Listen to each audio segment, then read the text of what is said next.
Hello and welcome to Pisslo episode 4. We're here with Lepixie, Limit Testing, Galaxybear, Shiny, and we have PredatorZ joining us for a little bit. Starting with the I2P Rundown for the week. We had a new and up-and-coming team take first place. Full hand gold team. Us, by the way.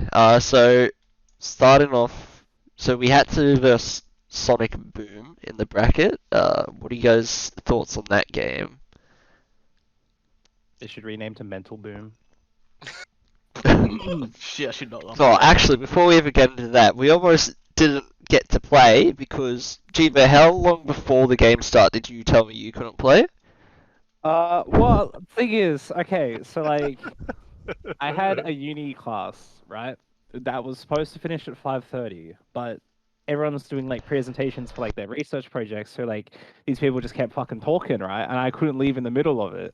And then it was like 5:45, and then like there was still another group to go, but I was like, nah, I've really got a dip, so I just left early. And then yeah, like traffic on the way home was just fucking awful. So like, yeah, I don't know, man. That man said like 26 minutes, and it ended up taking like 45.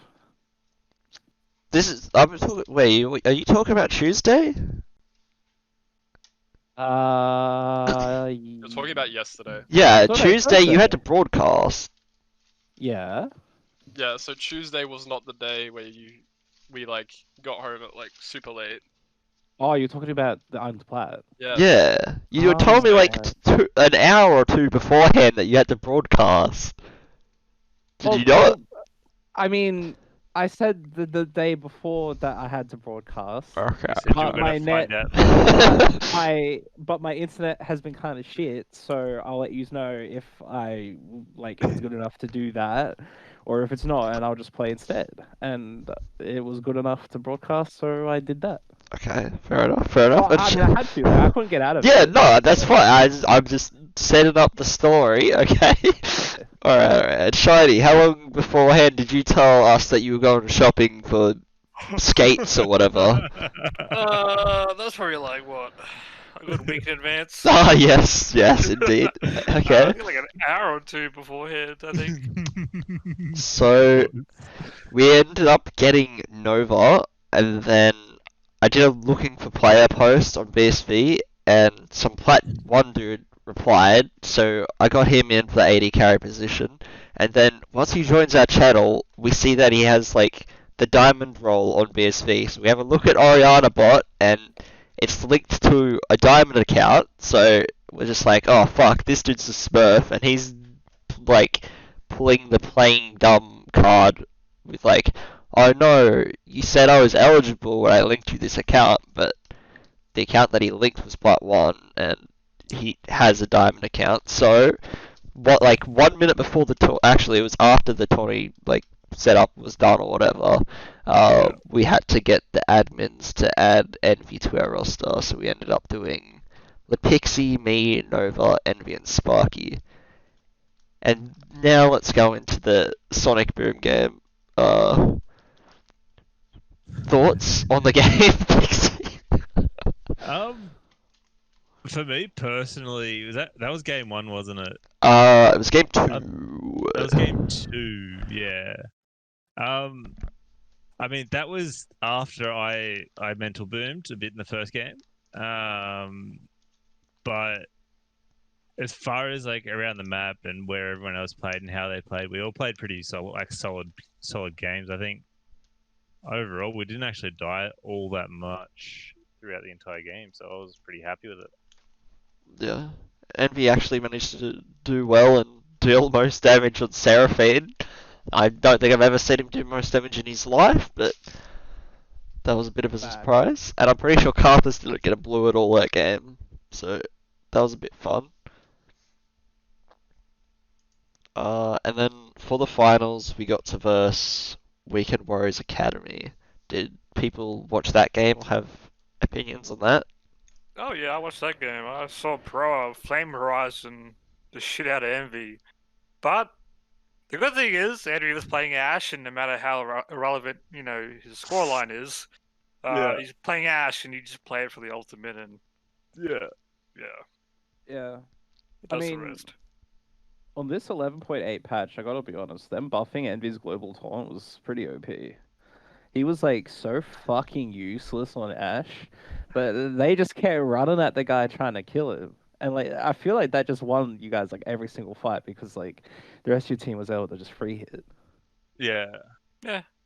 The thing I did find about that game is, Perot did get quite a good lead early on. Like he would have been probably, I didn't look at the numbers, but he would have been like 4-5k gold up on MV easy. But as the game get longer, he becomes that priority target. And if you look at their team comp you got the Ornn, Hecarim, Echo, Kai'Sa, and the Leona. You don't actually have any other consistent sources of damage. So once you got rid of that Kai'Sa out of the fight, it was actually pretty easy to just clean up the rest of the fight. Yeah, I think Pro got like a quadra kill or something at some stage, did. and then from He then did. onward, it was basically like, okay, everyone catch Proa. Stacks on Perot, yeah. Yeah. Well, they have a good team comp as well. I'll give them that. It was a good team comp. Yeah, like 2 stuns, and 1 knockup. So pretty much protected the ADC. Yeah, it is protect the ADC, I suppose. But the Echo, I feel like it's like not a strong pick at the moment. We've even picked it ourselves, and I've seen it picked against us in like in games in general a few times. G-Bear, what are your thoughts on Echo at the moment? Yeah, I think it's a pretty good pick. With the nerfs to Everfrost, a lot of the mages that were opting into that having a little bit less of a free time landing into the assassin picks, so it's always nice. Yeah, okay. I don't know. If I was them, I probably would have suggested Orianna for that comp. But yeah, I mean, don't know. yeah, in the specific comp, yeah, but in general, Echo's like still an alright pick. I feel like. Depends how you play it as well. How you play it around your team as well. You know, I mean, I'm not blaming it all on draft. I think the Hecarim level 3 or level 2 ganking bot or whatever got him really far behind, which is why he's like 4 levels down at the end there. But yeah, I don't know. I just feel like there could have been another option mid pick probably. Yeah. I mean, Orianna would have synergized a bit better with the Hecarim and allowing the Kai'Sa backline access with like battle ultis on backline, but it is what it is. Yeah, even that or even a Victor as well provides pretty good zone control on our team. So a lot of the control mages would have been a nicer pickup, I think. Yeah, one thing that I think Proa could have done better is itemization, because I think he went the Kraken PD IE before the LDR. Yeah. I think I'm not sure. like LDR before IE into our comp is pretty important. Because there's like, I don't know, I feel like they just need to kill me pretty quickly in this comp. I was just allowed to run around and do whatever the entire game. Yeah, I also feel like the LDR second is probably the best option. I imagine he did get the quadra kill and then go into like the IE PD build path and just try and snowball from there, but it kind of like stunted his kill potential in the mid game doing that. Because he's playing against Tyrannoan's Omen tanks, and you ain't gonna kill them with Infinity Edge. You do like as negative soon as damage. As soon as you get tagged by that Randuin, it's just you did negative damage. So, I mean, yeah. Yeah. Anything else that you guys want to touch on from this game or the tournament in general? I just wanted to say how OP is Envy though. Like, Yeah. True. most damage in the entire game on a support. Yeah, I that pick specifically, it's very surprising.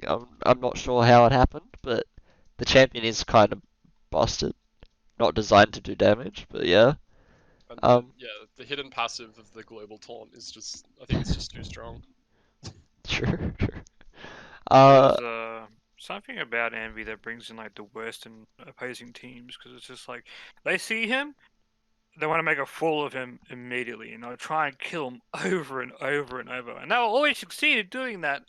But when they do that, the team falls behind because they've tunneled on Envy so hard, and that's how people lose games a lot of the time. Is they tunnel on Envy, and like your entire base, the map control, the tempo is gone. Yeah, they see Envy on the map, they just all run at him. They invest everything to kill him, and then once he's dead, they just think they've won, but then they get engaged on and they don't have anything left. And they just lose the game. Yeah. Well, I'm hearing a few compliments for Envy, so going off that, MVPs? 100% Envy. Yeah, Envy. Yeah, G-Bear, Yeah. Pred, Pixie? I don't know, bro. Alright. It feels like you're picking on someone over and over, like back in high school and stuff. That one kid you picked What on. do you mean picking on him? We're giving him MVP. Oh, I've been like trying to kill him. Like the guy's trying to kill him over and over. It's Yeah. yeah, like killing that one person over is like fucking. It reminds me of like doing the same thing like in high school. Like what the hell, bro? Like why him? It's like why? But like I said, pretty much it's like it is what it is. Well, he just Yeah. baited all their cooldowns, and you guys were able to win. I think that's valuable. Like if you want to use him as bait, then go ahead. But Yeah. this is, But like, to me that's funny. To pick on one person, just like why him? But If not Envy, Sparky, because he had the lane.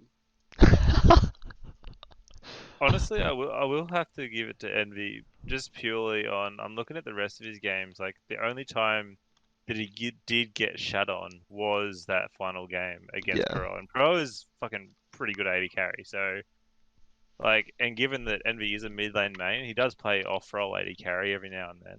But he actually did play pretty solidly in every game that we played. So yeah.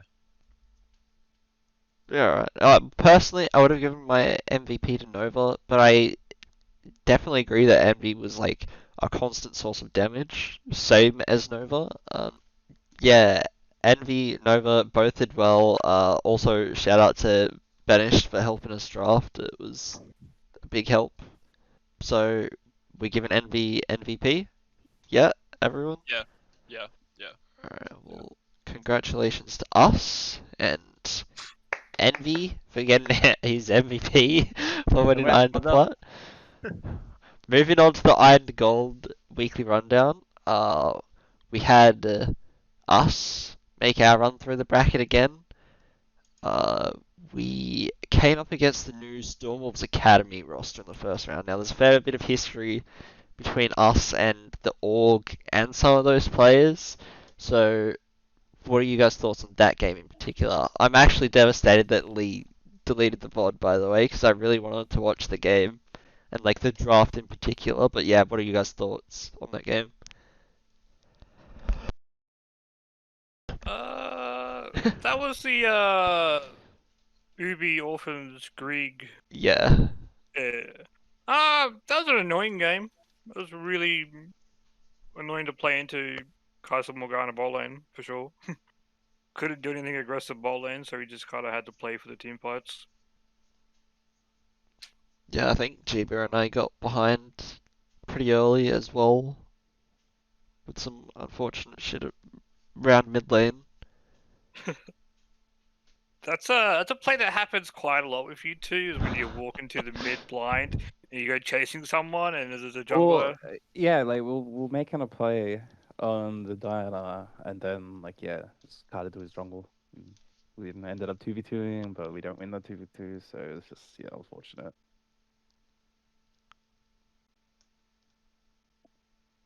Yeah, I thought, I think, Will or Graggy or whatever, he's getting a lot better at top lane. I know he's a jungle man, but the laning, I noticed, is a lot better than especially like some of the other top laners that I played against that night. Thought he was probably the strongest Yeah. laner. I've noticed that in the last couple of weeks too.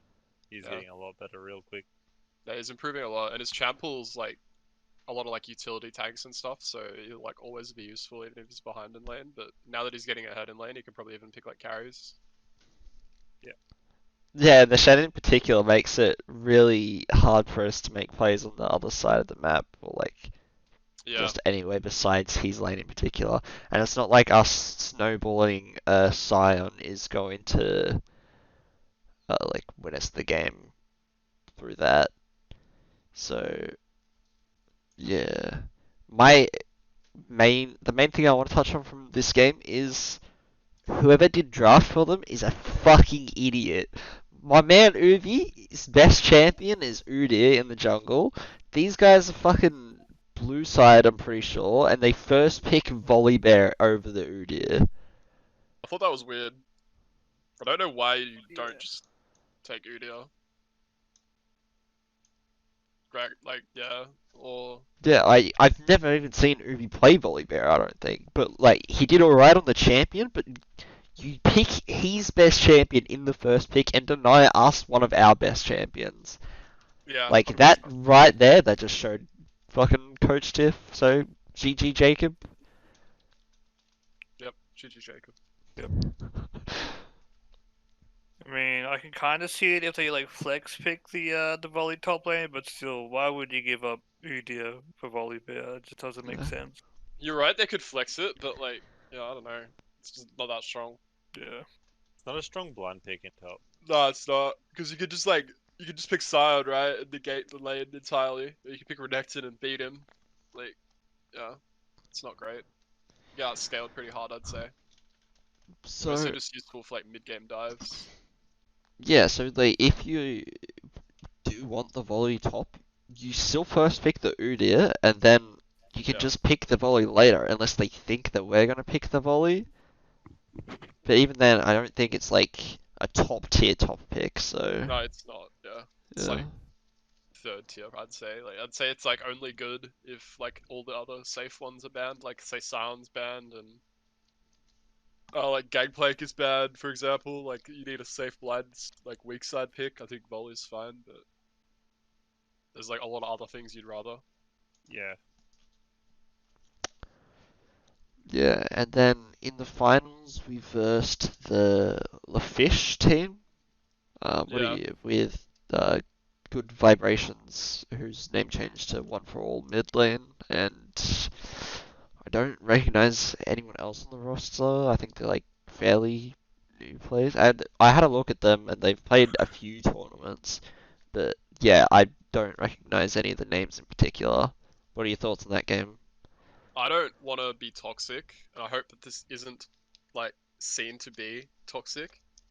But that Sion player literally was trolling his team that game. There was absolutely no reason to die that many times, and then even when you do die that like that, you don't get anything for it. Like, you don't get the full wave, you don't get tower plates. You know, you're not denying me anything either. So I'm just getting stronger, you're just getting weaker, and the other side of the map is just like snowballed as well. So I just feel like the dude was just like griefing. He was just like emoting and running at me the whole time, even though he had like 100 HP. It's just, yeah. It was a bit disappointing, to be honest with you. Yeah, I don't think personally I don't think I played the best this game. Like I just didn't get the advantages that I should have, like with the lead that I already had, and there was like a shit fight in the bot like tribush area where I altered and tried to smite the Gromp stack and didn't get it because it was in my ult as well, and then couldn't hop the wall, and luckily I was the only one that died and no one else did, but it could have went a lot worse. Oh yeah. I Uh, thought about helping you there, but I was like, this man is dead to rights. Yeah, it was a rough game. I don't know. I think I was just out of it by that point, and I got a few kills and was just content with running around and doing nothing for the rest of the game. What are your thoughts on the bot lane though, Shiny? They have been running like Sivir Yumi throughout the tournament, and then they went like the Sivir Leona in the final game, and like the Sivir pick, he seems pretty comfortable on it from my perspective. Okay, so his Sivir is okay. It's nothing too amazing. He went the Dark Harvest, Lethality, Man Immune Silver.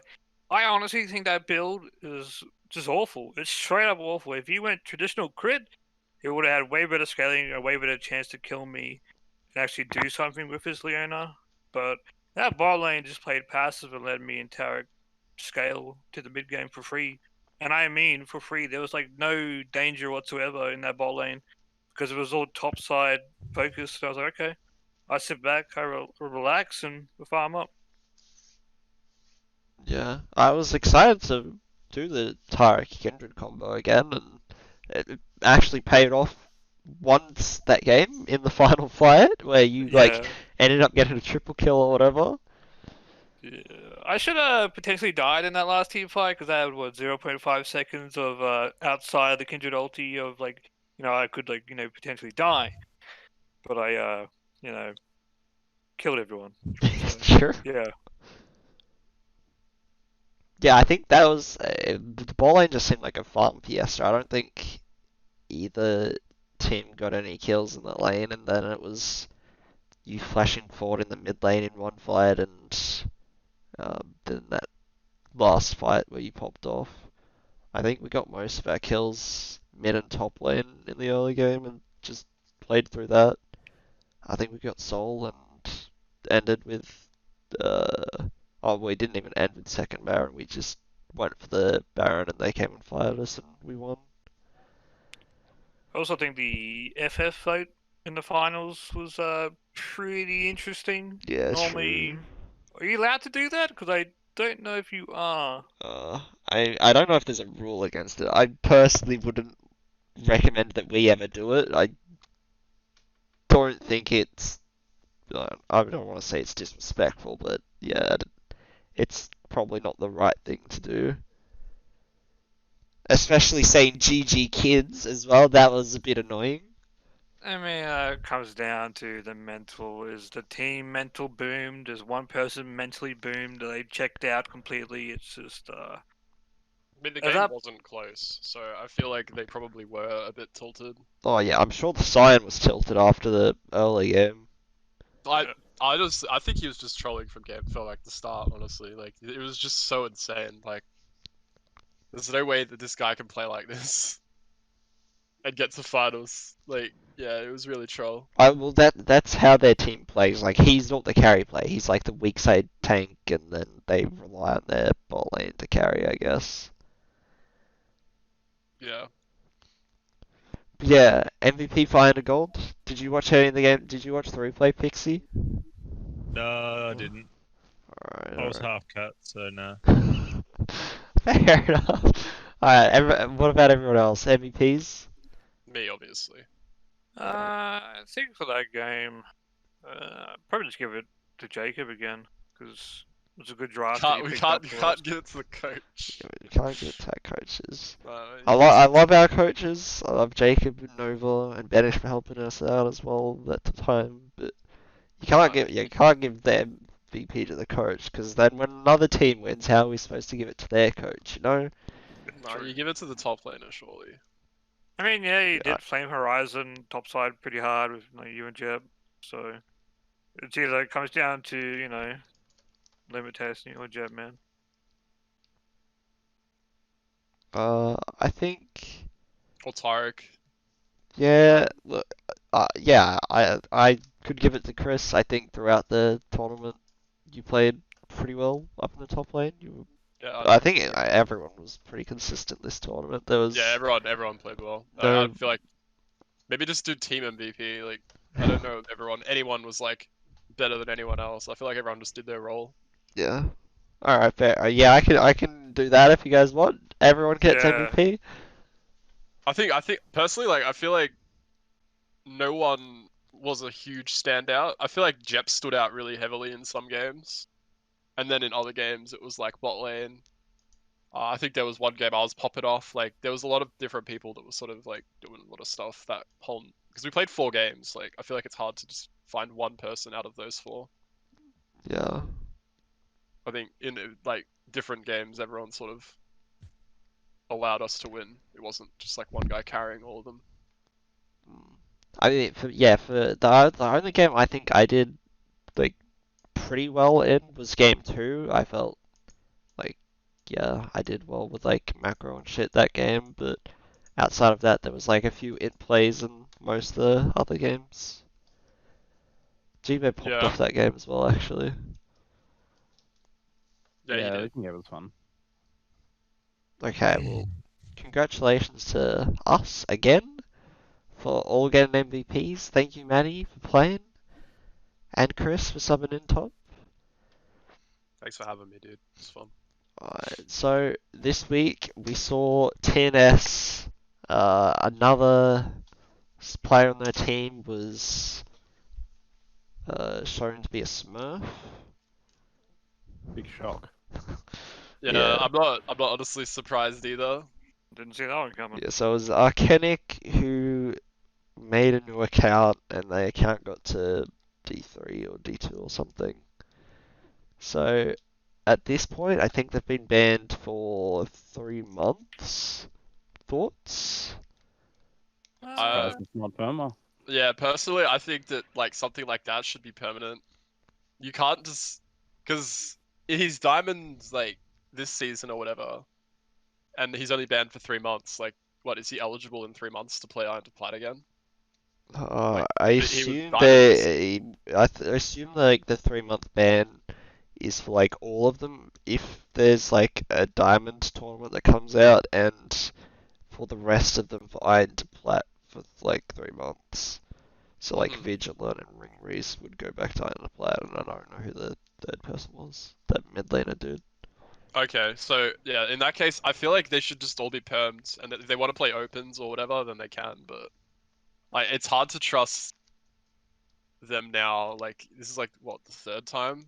I mean, I suppose the Vigilant one is a little bit different and happened like ages ago and I think there were different players involved as well. But it should still count, I guess, right? Because if he's part of this team, then it kind of implies that they're all sort of okay with like smurfing, and like I'm pretty sure there were times where we've like had to DQ Ring Race when like Rift Republic, Arcanic's a smurf, their support's a smurf. Like, yeah, I just think they've had too many chances now, and like I don't think there's a way in which they can be allowed to play like rank restricted anymore.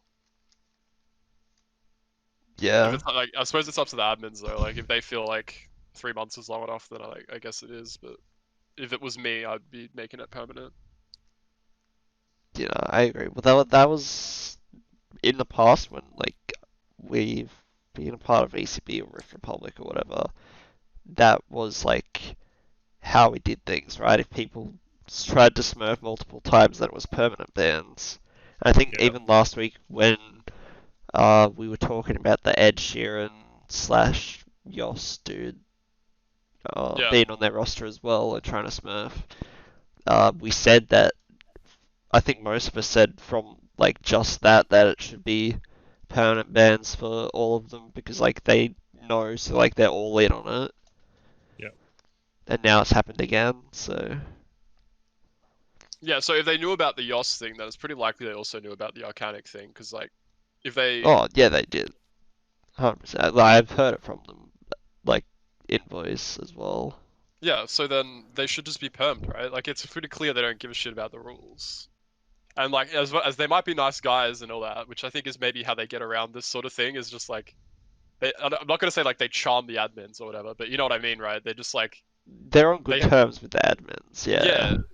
Like, and I mean, that's not a bad thing. Like, I've had conversations with Vigilant before. He seems like a nice guy. Like, I don't have an issue with him. I just don't think that smurfing and tourneys is the play. So, yeah.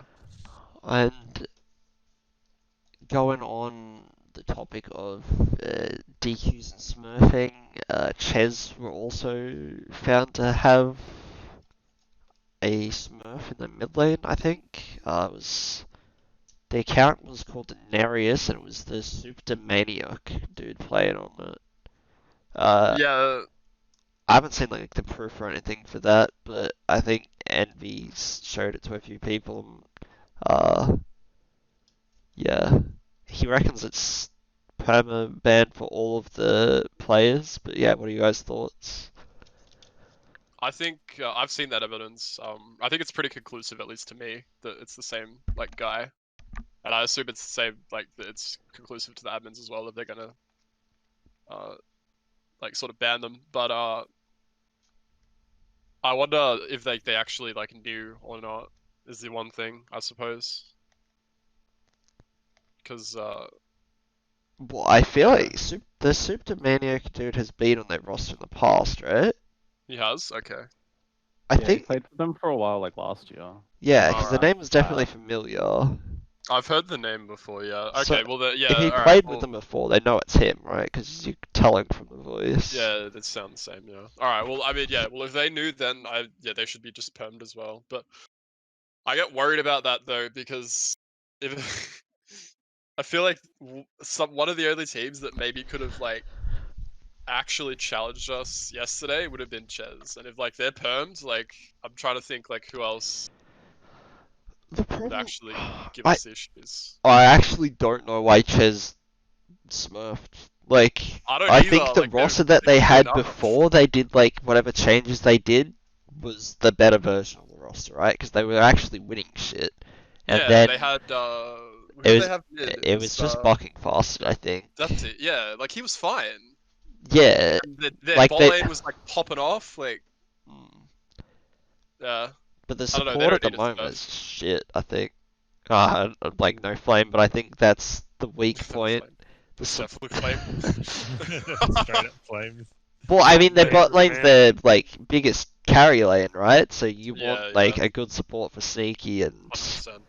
Yeah, definitely. Yeah, I don't know. I'm disappointed because I think that Chez were good enough anyway. They didn't need to Smurf.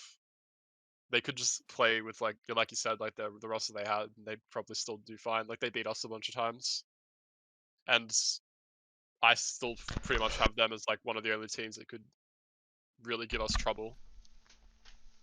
So it's a bit sad to see them out, but I mean at the same time they deserve it. Like if you're yes. gonna cheat, then you know that's So, what you get. mm. So any last thoughts on this before we move on? I don't have anything. Mm, He might have had a higher rated account, but didn't play like a smurf. Either way, rules are rules. You break them, there's consequences. True. True. Mhm. Mhm. So BSV are making a few changes. First off, they're removing the 3 game a week rule. Good or bad? Very good. I think that's great. I think it's really good. I don't think the 3 game a week rule was like actually stopping anyone from sandbagging or smurfing or whatever. It was just creating another obstacle for legitimate players to be eligible. Yep. So yeah, I'm glad that that's gone. Chiba, do you agree? 3 games a week, I didn't like because it was just such a awkward number of games to get done in such a short time frame. I think having a certain amount of games per X amount of time is definitely something that could be looked into further and like refined a bit. Because I think it's good to make sure people's accounts are like active and uh they're not using like alternate ones. There Yeah. are other ways to sort of achieve that, but I think it's a Yeah. good thing to have. I agree that like having additional hoops for legit players to have to jump through is like really fucking shit. And so that's why I think like having such an awkward number over such a short period of time is probably not the way to do it. But I think the rule could continue to be implemented, but just like refined a little bit to like I don't know, be a bit more fit for purpose, I think. Yeah, well, I've spoken Yeah. about it in the past, like the 3 game a week rule specifically, and I've like linked certain people's OP.GGs who were smurfing in the tournaments to prove that people don't necessarily have to win those 3 games and I agree with Chris that it is definitely an obstacle. But I also agree with like where you're coming from, where you want to make sure that an account is active. So for that, I'd just go with like an increase in the level cap. Yeah, yeah, that'd be a good way to deal with it. Like, yeah, I've never said that I thought that there should be an anti-sandbag rule, because I've said that to play at a higher rank consistently, you need to practice at that rank, and that most sandbaggers are smurfs and haven't been caught. And yeah, that's why I linked, like, even on my video, like a partial OP.GG of a player that was playing Iron to Gold along with their Plat/Diamond account, and I suggested some rules that I think could stop people from sandbagging if people think that those rules really need to be made, but I don't currently think there needs to be many rules to do that. Like, I feel like the competition at the moment is fairly close. Like, there's probably 5 teams in Iron to Plat and like 4 teams in Iron to Gold if they like fix their rosters that can all compete for #1. And like that's the goal of like having these Iron to Golds and Iron to Plats, is to be like for each one to be competitive, right? You don't want Plats and the Golds, and you don't want like, yeah. I don't know, I think as long as there's any smurfing issues in the Iron to Plat and Iron to Golds dealt with, then the competition should be close and healthy. So just focus on anti-smurfing rules, so probably level cap raised and investigating them. There is like a potential fix for smurfing without any rule changes or shake-ups, but probably wouldn't mention that the exact rule publicly. Like, I can share it to you later, GPA, if you want, since you're an admin, or if Josh hears this and is interested, or any other tournament organizers, I'll let you know. But yeah. Yeah, so we were supposed to have a BSV admin on, but due to personal reasons, they can't make it tonight, unfortunately. So, moving. Did anyone else have anything to say about the 3-game-a-week rule being gone? No. Alright, so ladders are coming. Did you guys read the announcement on that? I did see that, yeah. Briefly, yeah. So, I think it's really good that they're doing the ladders.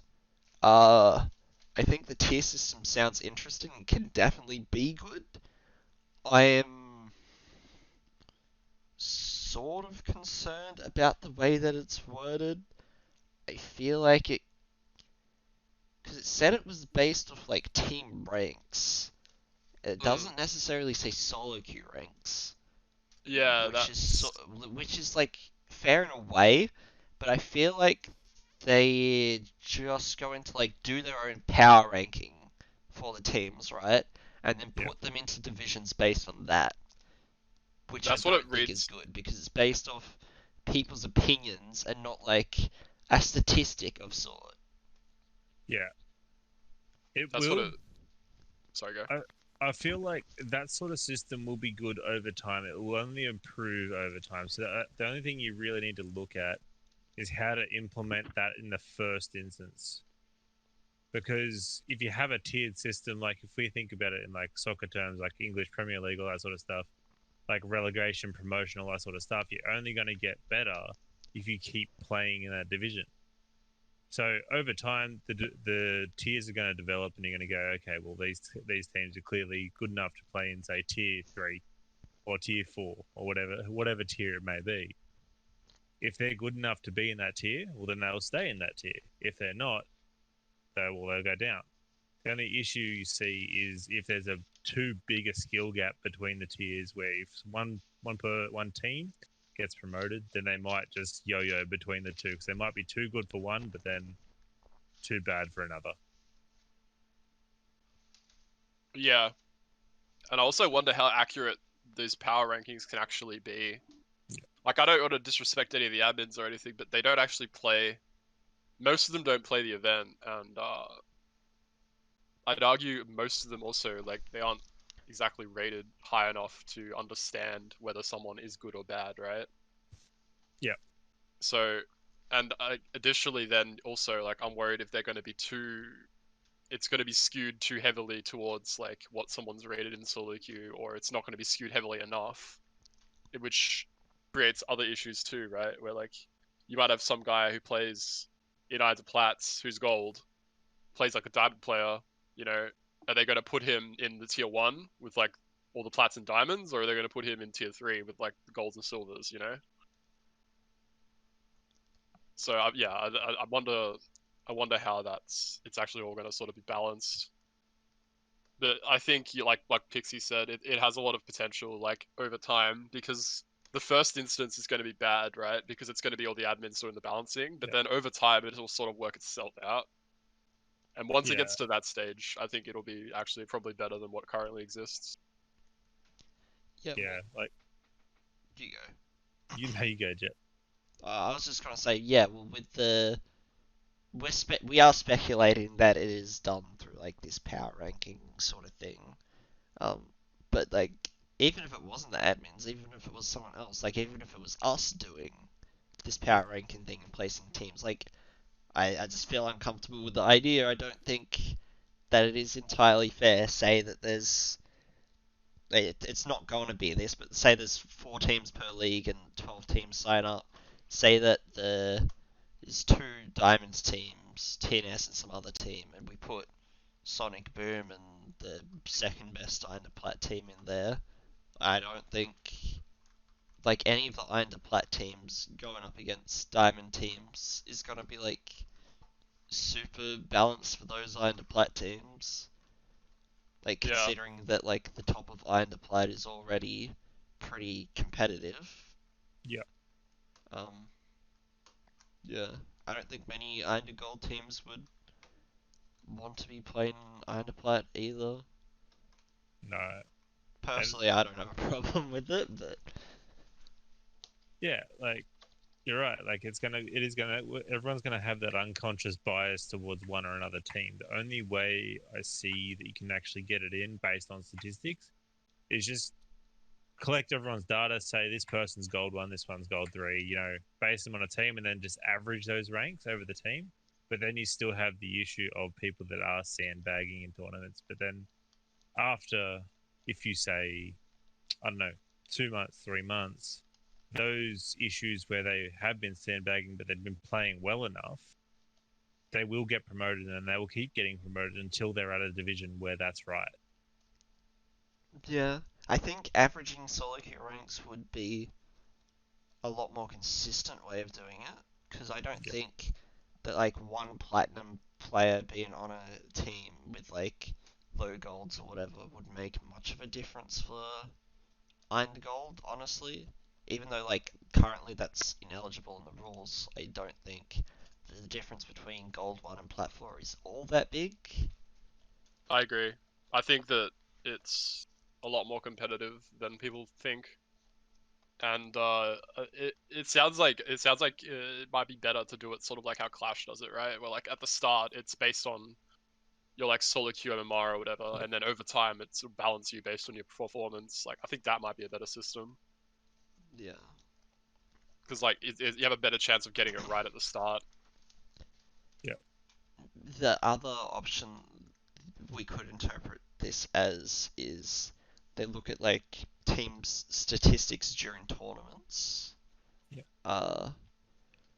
As long as that's done properly, I don't have a problem with it.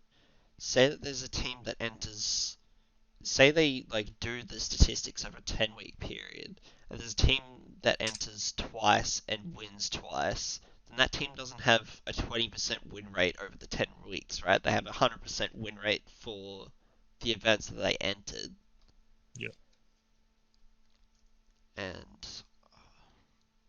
yeah, I don't know. It would be hard as well because rosters change, and yeah, I don't know. Personally, I think the solo queue option is the best and the most consistent. I think everything else gets really finicky and you can find issues in it, I suppose. I haven't put much thought into it. Does anyone else have anything to say on it? Shiny, you don't have any opinions on this one? Nah, this one's it's a tough one, though, you know, because we don't know until it happens, and when it does happen, we'll be like, oh, so that's what they ended up with. And it's kind of just like, it's just a waiting game to see how they want to do it. Yeah. Just another thing that's just come to mind with you saying about roster changeouts and stuff like that is, say a team of 5 people, they swap out 3 people in that roster. Does that constitute them essentially getting reset to a certain rank? That's another question that raises in my head whether, like, because if a majority of the team changes out, obviously the whole dynamic of that team is going to change. My Yeah. understanding was that they weren't allowing stuff like that. You had to be like locked onto a roster. So Oh, like, all you yeah, could do was once you're sub in the players. league, you have to be locked onto the roster. Yeah. But, like, for placement into the league, right? So, let's use TBL as an example. They've Yeah. played together for a long time, or, like, even us as an example, we've played together for a long time. So, either of those teams, together as 5, would be, better than they... Oh, fuck, what's the saying? The sum of the parts is better than... You know, do you guys get what I'm trying to refer to? Yeah, the Yeah. whole is better than the sum of its parts. I understand, yeah. Yeah, so like as 5, they might be like ranked 8 out of 10, but then like some of those players, or you take one of those players that are currently like 8 out of 10 and put it onto a different team, and they're like 4 out of 10 or something, just because Yeah. like it's Yeah. like not based of solely individual skill, it's based of team skill. Yeah. I probably worded that very poorly. G-Bear, do you have any thoughts on it as a BSV admin? If you can't say some stuff, then that's fine. I think the introduction of the circuit's good. I think subjectively ranking people based on a personal opinion is definitely not the way to go. There should be some sort of statistic or metric that's used to like measure either a individual player or team's like I guess ability to play, right? It definitely shouldn't just be like opinion based. I mean,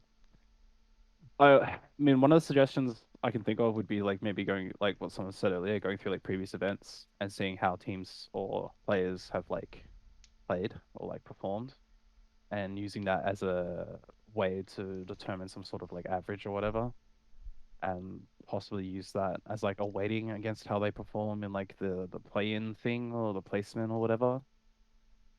But given that a lot of teams have a lot of different rosters and changing rosters and like new teams pop up like every day, like for example, Stormwolves Academy is a very new team, but the players on that roster have played for multiple teams like in multiple different events. So like I wouldn't exactly say they're new players, even though they're a new team, you know what I mean? Yeah. So how do you quantify how that 5-man roster plays together compared to how they play individually with other rosters, right? Like it's just it'd have to purely be based off statistics from their in-game performances, but then you need like to hire like someone or some team of people to like write some fucking algorithm that's gonna like analyze all that data, because like I can't imagine any of the admins are gonna volunteer to do that. And if you're not doing that, then I don't see how you fairly place people within divisions. I think there would be a lot of room for error, and there'd be a lot of unhappy people, and user experience is kind of everything. Yeah, so one other thing that I want to mention on the ladders is I don't know if it's been said how many teams are in each division, but like what if like there's 50 teams interested and it's like 10 teams per division? Yep. Like is there some sort of qualifying thing, or is there just like 30 teams put in the bottom division randomly, or like yeah, how are we basing who gets into the ladder? I don't know if you have any info on that. Um,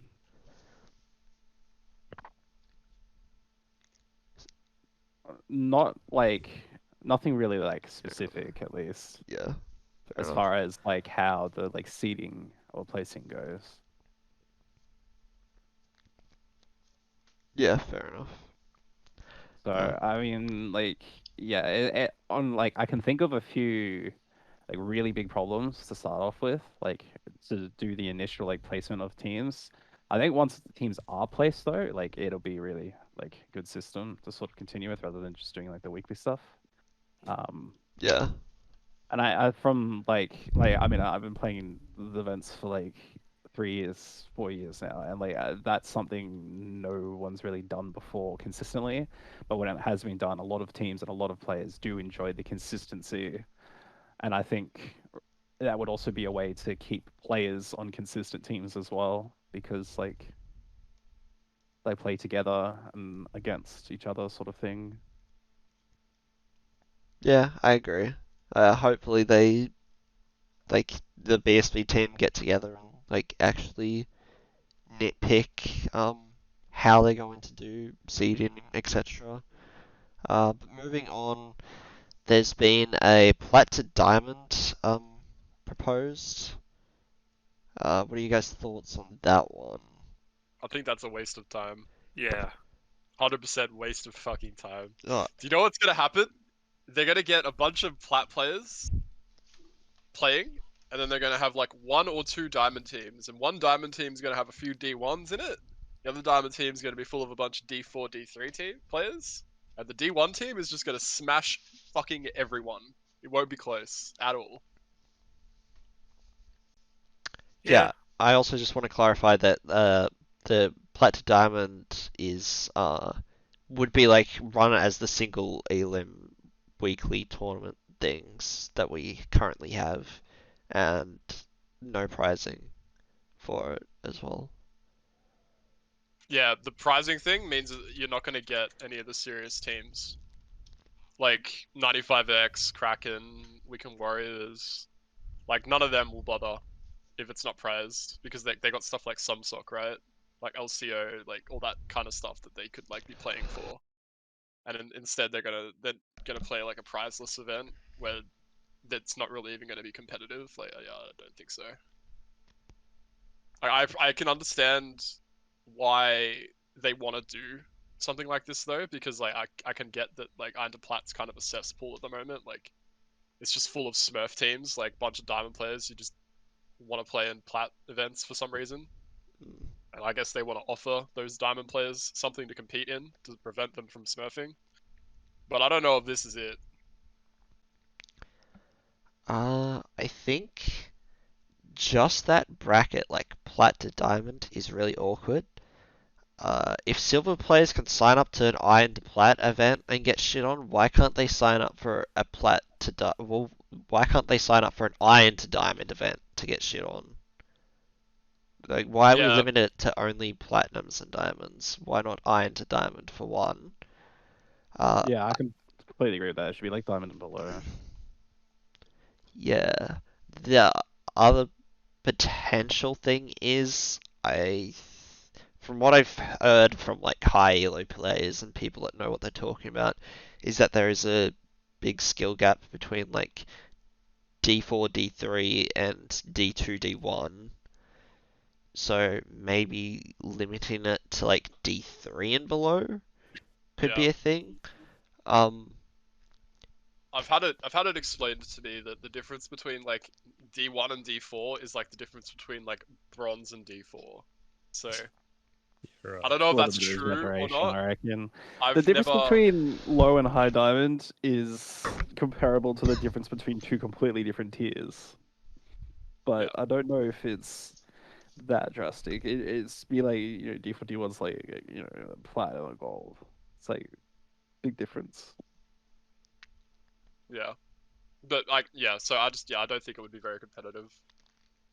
I also don't think they'd get teams to sign up. No, Um, not if it's prizeless. the argument to that was that there's been some evict clan thing. They did like a single elim weekly one, which was like Iron to Diamond, and the prize pool was like $50 or whatever. But yeah, for BSV it wouldn't be $50, it would be prizeless. So I don't think you're getting many teams signed up. Even if you advertise it like everywhere, I don't think Yeah. many teams will sign up. I think an Iron to Diamond ladder or something with like, or even Yeah. just like an open ladder with like decent pricing would get more people in it. Yeah, you actually raised a really good point about the prizeless thing. Like, since like Riot OC's like collapse, prizing a weekly event is quite a financial investment. However, instead of doing like $50 weekly events, you could just do like a $100 like ladder over a month instead of doing $50 every week, and then it's like a bigger prize pool for like a big event is better than like a bunch of small prize pools for a bunch of small events from a player participation standpoint and from like a financial investment standpoint from the tournament organizers. Yeah, I think ladders are just more fun as well. Like you start to like get to know the teams that you play against. You know, you start to. Yeah, there's a lot more strategy in it than just like rocking up every week and then, like, who the fuck are we against this week? It's like Yeah, you know who you're versing getting and you first can plan rounded for and then them. at the end of your night, it's like nah. Yeah. And as it goes on, you know, you could develop like narratives and stuff. Like you can see, like you know, teams doing well, teams improving, teams not Yeah, it doing becomes so interesting well. to spectate as well as Exactly. to People start to play. give Yeah. a shit. And they can do content around it as well with the Yeah, narratives that you create. Exactly. But yeah, I think the what you were touching on, Gbear, with like the investment side of it, we were like telling this to ECB when it was running as well.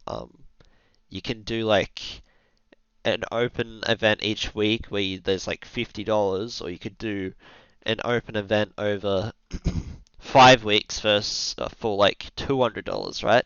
You're Yeah. saving $50 on that, and you're gonna get more people, and it's gonna be more interesting.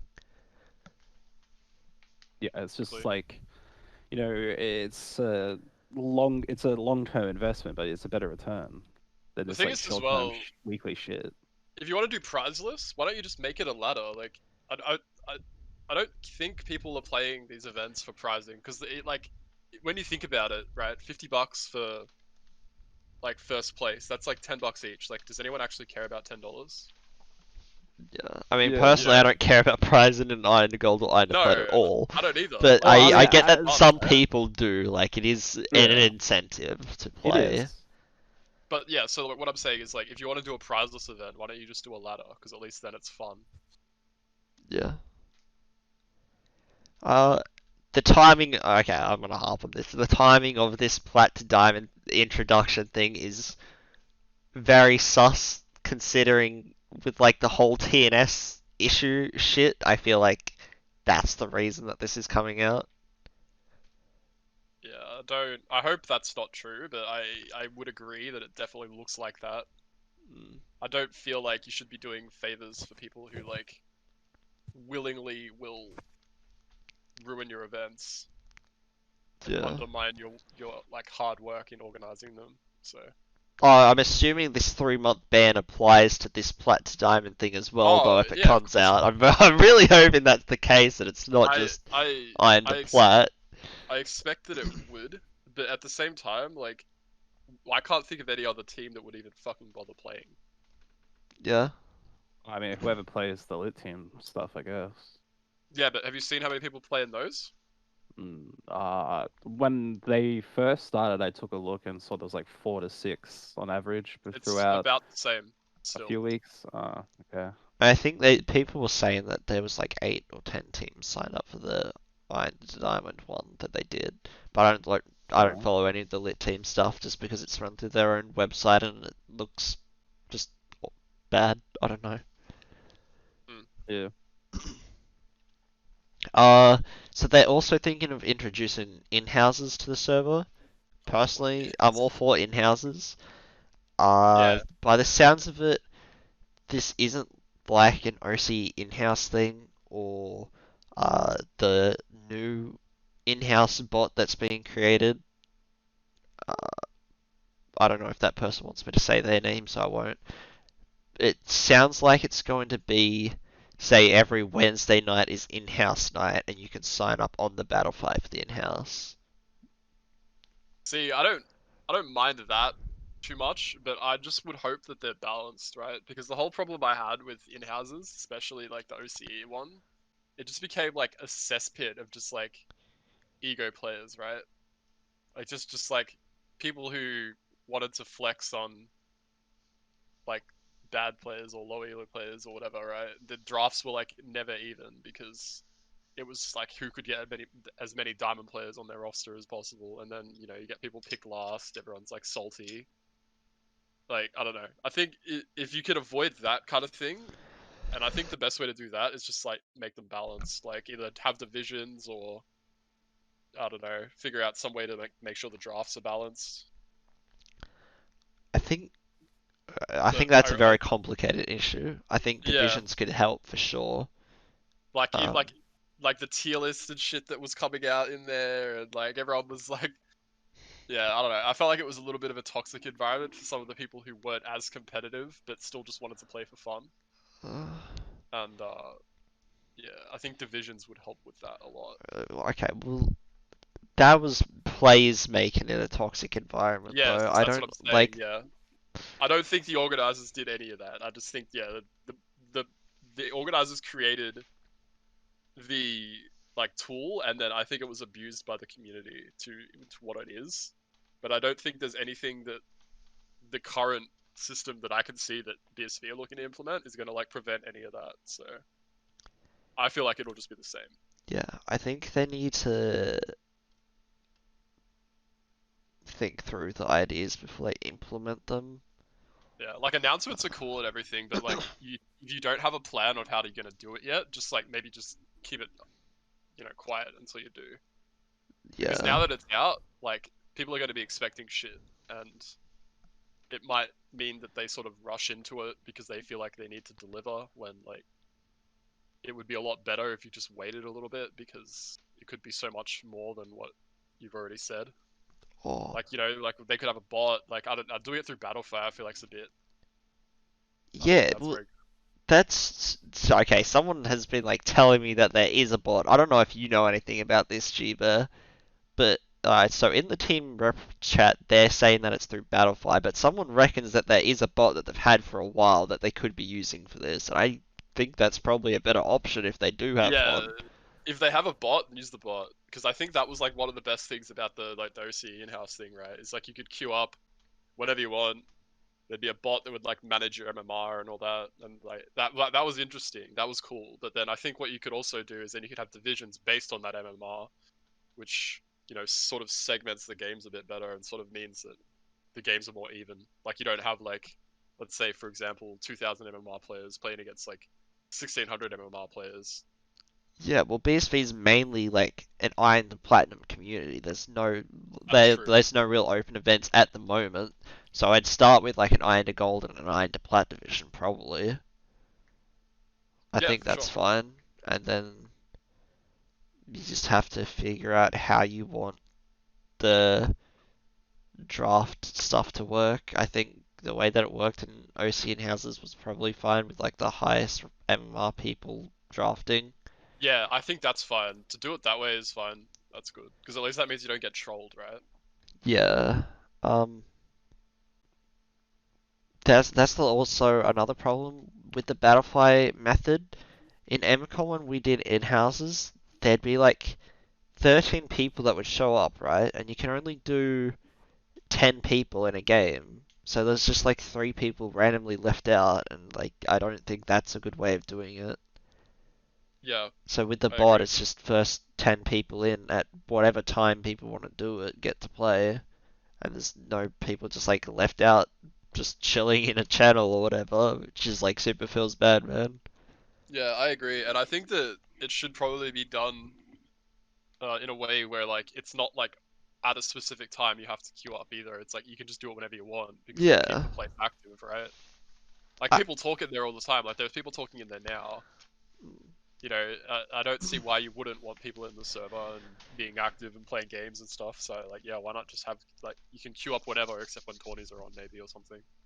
Yeah, well, I suppose that's the whole idea of it, right? To improve community engagement and activity and stuff, and like get people more involved with the Discord. Yeah, for sure. Because no one like uses their solo chats or their lobby chats or whatever most of the time. It's just like goes and plays games with their friends. Yeah, that's right. They use their own private ones or whatever. Yeah. So yeah, I agree. Like I think that they could make it more than what they've said. And I hope that they don't sort of rush it thinking that they have to deliver because they could really make something cool here. So I'm excited personally as long as hopefully it goes well.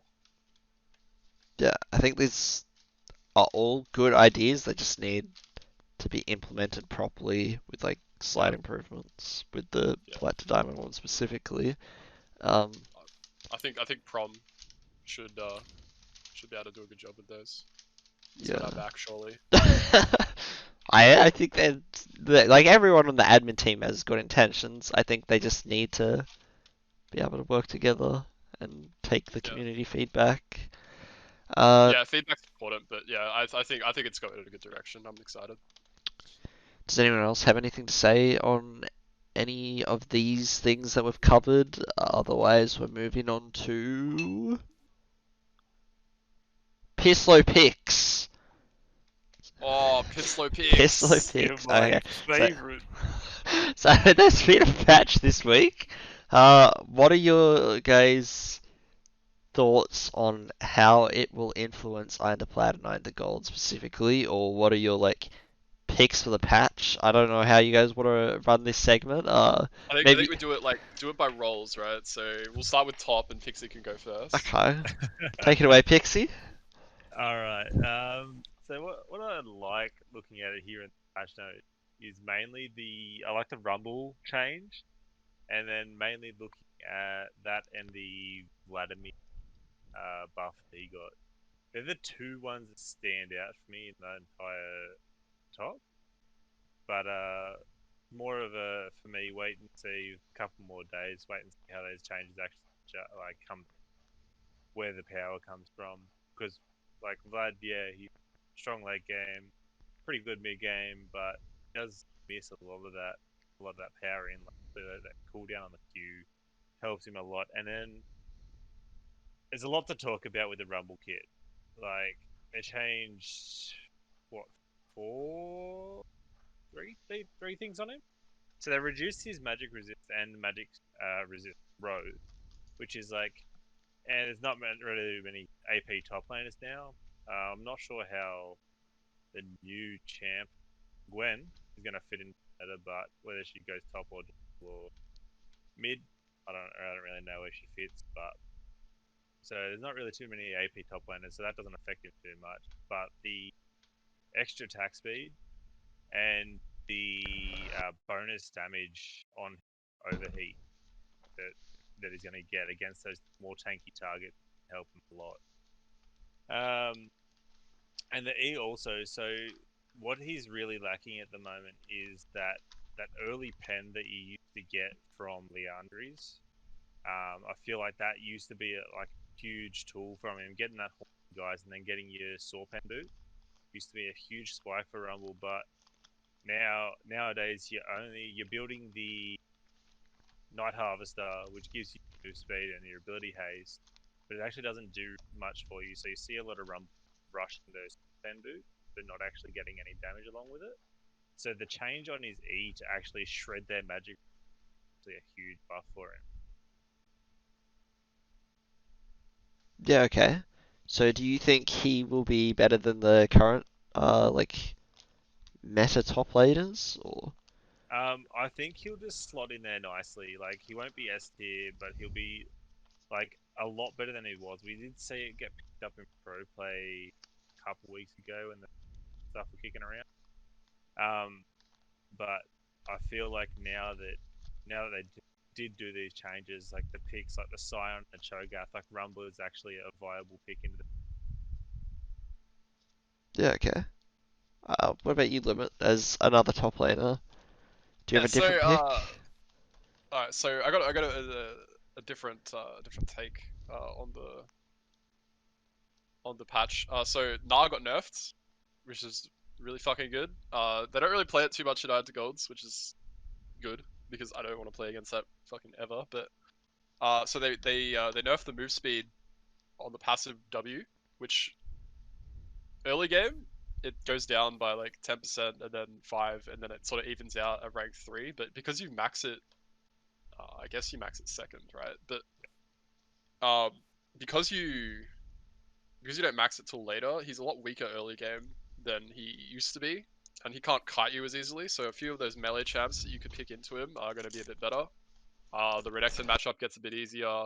You pick things like Scion and stuff into it, and he can't just sort of like proc his 3 passive and then sort of just run around and do whatever he wants, which is nice. I think also like what Pixie was saying about Rumble. Rumble's probably going to be really good, I think, in the current meta. There's a lot of like those melee bruiser champs, things like Renekton, things like Volibear, things like Scion, Cho'Gath. Those kinds of champs, I think Rumble will be really good against now because they just stack HP, and he's just gonna smash them with his percent HP damage, the extra attack speed on overheat. In addition, also to the MR shred on his E, like that's just huge. It's like Mordekaiser's level. Yeah. And so I think that's actually a really strong change. Something underrated at the moment as well, the Titanic Hydra change. They changed it from total HP to bonus HP. So on champions like on Scion, for example, it's going to be really good. I think getting that as like a second or third item can be worthwhile in certain matchups. And also, yeah, the Vlad change, he lost an extra second late game on his Q, which with full ability haste, it takes it down to, I think it's like 2.5 seconds or something like that. So like every 5 seconds, every 7.5 seconds, he's in power queuing you, which I think is actually just insane. So I expect that he will probably move up a tier as well. I'd say he's probably like A tier at the moment. Yorick got changed a bit. Lots of changes there. I think it makes his dive a bit easier, given that the turrets will prioritize his Mistwalkers and the Maiden and all that kind of stuff. Which I think will be nice in lane. But I don't think he's as oppressive as he was last patch. And then also Mundo got balanced a bit for lane as well, so the max health regen goes up. He gets a health cost restore on enemy hit with his Q again. It goes up from 50% to 100% now. And his masochism got nerfed a little bit, but it's not. I don't think it's enough to like actually matter. So personally, I think this is just a big buff. And Mundo in lane gets a little bit better now too, but I just think his matchups are too bad. As for my pick for the patch, definitely 100% pick Wukong. Wukong's like crazy right now. He's really good into stuff like Darius, really good into Gnar. Really, I'd say that he's also pretty good into like certain tanks like Scion and stuff. He's really good into bruiser champions like Camille, Renekton. He's able to output a lot of consistent damage. He's really good in the side lane, and his sustain on his passive sort of helps him win 1v1s a lot easier. Most champs level 1, you can just take Ignite, E onto them, and you can chunk them to like 20% of their HP or even kill them. So yeah, definitely if you're a top laner wanting to win solo queue games, just pick up Wukong. Yeah, alright. Do you have something you want to say, Pixie? You good? Oh no, I just had a bit of an epiphany that the Kled got indirectly buffed with that Titanic. I totally forgot about it. Oh shit, yeah, true. Isn't Skull Because like entirely? Skull Oh. entirely counts as bonus HP. That's fucking huge. Poggers. So yeah, you just go like Anyway. Sunfire Titanic and you. Yeah, rush Titanic. Oh wow, and then, that's yeah. crazy. Okay. Yep. Well, for jungle, Zed, Morgana, Mordekaiser, Diana, Darius all got buffed with their clears in different ways. I think I've tried the Morgana and the Mordekaiser, and both are alright. I even played Mordekaiser in Iron to Gold as a flex with top lane, and it was pretty good. But my Pisslo pick for the patch would be Zac. I think he's a really easy to execute champion. There's a few Zac plays. I think Lubu plays him in Iron to Plat, so that's someone that you'd have to watch out for that. It's a buff to who else plays? Chez Professional Matt plays Mordekaiser, and I don't know if there's anyone else that plays any of these champions. Oh, Serg plays Rammus, and the Rammus changes are pretty interesting. I'm assuming they're all buffs, but I can't play the champion for shit, so yeah. Zac's my pick. Really easy to play, pretty OP. Jiba? Yeah, mid lane's fucking awful, bro. The mage items are so sad. Tanks do like way more damage than assassins these days. It's like, what's the fucking point of my role? I'm a walking ward. LeBlanc got 20 damage on a Q. Big fucking pog. You max at second, so it doesn't really matter.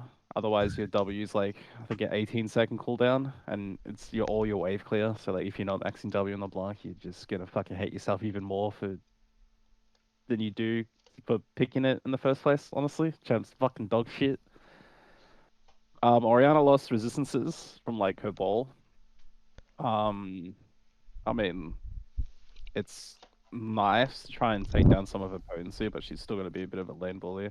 Removing some of the safeties, nice, because I mean she can't bully for free, but she'll still like have her presence and like pro play and stuff. Like she's not being picked because like she's like super tanky or whatever, and like these AP matchups, it's purely because that the utility she offers her team. Aside from that, Cassio got a nice buff to her E. Not really a big deal though. Cass is like still in kind of a rough spot. Might be played a little bit more in like fives now that the E's like free to spam, because it used to be a flat cooldown. Now it's like going to be significantly lower late. So in fives, when you can sort of play the scaling game, she might be a bit stronger. Other than that, it's pretty stagnant in the mid lane. Maybe people will play Gwen mid, I don't know.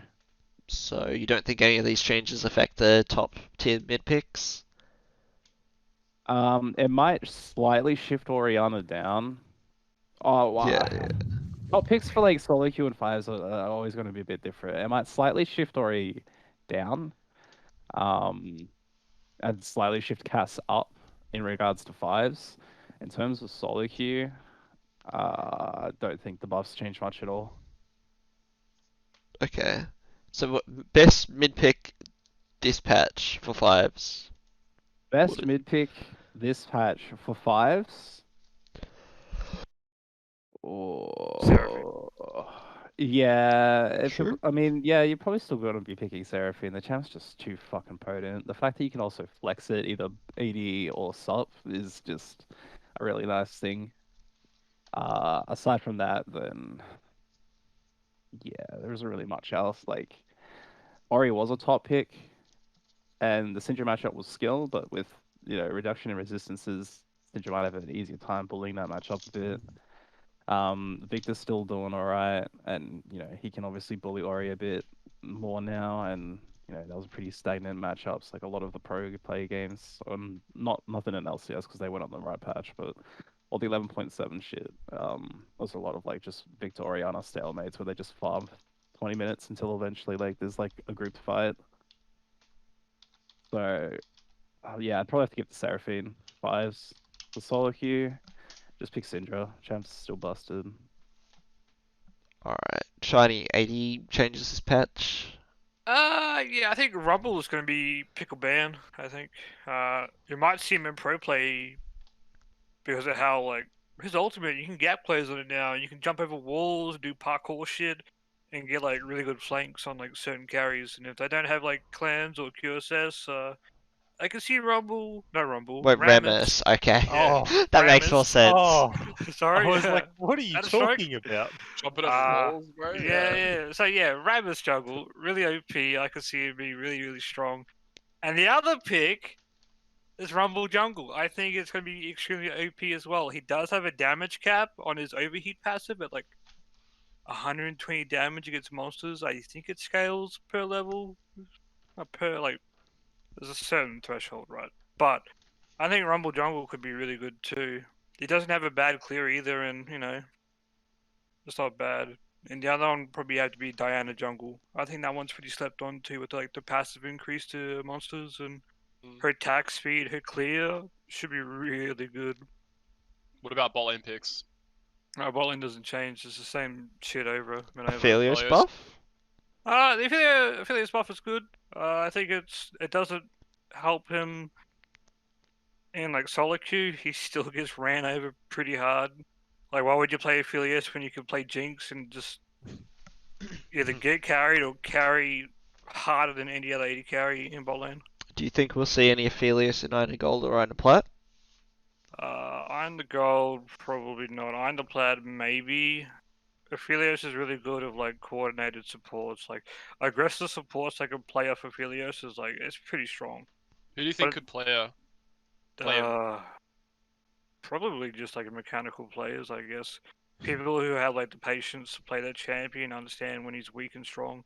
I'm looking at like people like Manu or Peroa. Yeah, okay. But then again, why would you play Aphelios when you could play, Tristana or Jinx? They're just that strong. So if you have to recommend an AD for this patch to people in Iron Gold or Iron Plat, what AD carry do you think is the strongest? Jinx, Jinx, Jinx, and Jinx. That champion is so busted. True. Yeah. And then for support, I don't think we saw many changes. There was slight Thresh nerf, and Moonstone changes. Sparky said, Aurelius. yeah, Sparky said that the Staff of Flowing Water was godly or something, I think. Because it gives like CDR or some shit now. I didn't get his reasoning behind it. I didn't ask about his picks or anything. I just remember him Yeah, saying that. So So it gives 20 ability haste and 20 to 40 AP for 4 seconds, as opposed to 15% bonus move speed. That's so good. So I think that's pretty cracked. 20 ability haste is like a full item. That's so dumb. That's insane. yeah, Put that on like a Silas or some shit, like bro, Yeah. he will just 1v9 the game. yeah. Well, before we finish up, is there any closing remarks that you guys have? No, not really. I'm kind of excited for the in-house thing. I think that's got a lot of potential to be really cool. I'm also kind of excited to see how the next few weeks sort of unfold with events and stuff. Like, you guys have been winning a lot now, so interested to see whether that continues or whether like someone else sort of steps up and I guess challenges you guys for the top spot. But yeah, it's kind of interesting at the moment, and I'm sort of a little bit disappointed that Chez got DQ'd, but I mean, it is what it is, right? Like, if you're gonna cheat, then I guess you get Yeah. punished. Well, it'll be interesting to see if it's because we've gotten better or other teams have gotten worse. But shout out to our coaches and Yeah, everyone 100%. on Alpha for all the help. Yeah, huge thanks to Jacob and Nova for helping us out, like, and Banished as well. Like, yeah, I think you guys have improved like a lot, just based off just the coaching and sort of guidance that you guys have been getting. Yeah, drafting's much cleaner. Comms are cleaner. Games are Yeah. far more consistent now. Comms are actually probably one of the strong points at the moment. Like, Jep is really good with like the shot calls and stuff. Everyone sort of listens now as well. There's no like second guessing, and no one's like ignoring calls or trying to do something different. Everyone's on the same page now. So yeah, I'm excited to see how you guys go. Ubi wanted to be quoted on P to D is poo poo. It should be iron to diamond. I agree, Ubi. I agree. If no one else has any closing remarks, then we'll finish up. Shiny Jiba, you good? Yeah, good. I was supposed to say it was good to see some new players and new teams in the Yeah, new weekly gen. events this Hi. week and a little bit of last week. I really fucking hate that terminology. Yeah.